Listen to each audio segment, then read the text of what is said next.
মায়ের দেওয়া cricket team ইন্ডিয়ার সাথে ওয়ানডে ম্যাচ খেলতে গেছে, একের পর এক গোল্ডেন ডাক নিচ্ছে। মনে হয় ডিমের অনেক দাম বেশি, তো এই কারণে সৌম্য সরকার একটা ডিম নিয়ে চলে গেল। এরপর লর্ড শান্ত এসে আস্তে করে একটা ডিম নিয়ে চলে গেল। মানে খেলতে আসে না, এগুলো হলো পিকনিক করতে গেছে এই মায়ের দেওয়া ক্রিকেট টিম। মানে দুইটা প্লেয়ার দুই ওভারে ম্যাচ শুরুতে গোল্ডেন ডাক নিয়ে চলে যায়, মনে হচ্ছে যেন টি-20 খেলতে গেছে, ওয়ানডে ম্যাচ খেলতে যায় না। বাইরে ভাই একটা বল ঠেকে খেলতেছে না। এরা আবার কি কারণে এদেরকে চ্যাম্পিয়ন ট্রফি দিয়ে নিছে, মানে চ্যাম্পিয়ন ট্রফি থেকে বাংলাদেশকে আসলে শ্রীলঙ্কার মতো বাদ করে দেওয়া উচিত ছিল। এদের দ্বারা চ্যাম্পিয়ন ট্রফি খেলার যোগ্যতা এটা রাখে না।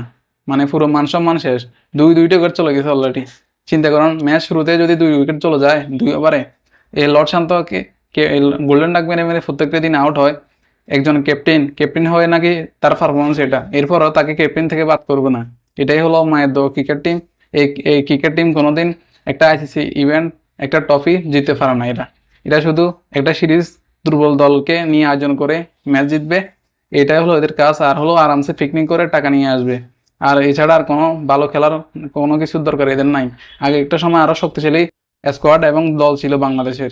2017 সালে অনেক শক্তিশালীভাবে অনেক ভালোভাবে খেলছে, কিন্তু এখন আরো দুর্বল হয়ে গেছে। এখন মনে হচ্ছে যেন পাড়ার বাচ্চারা ক্রিকেট খেলতে যায়, এরকম মনে হয়। এটা নাকি খেলা?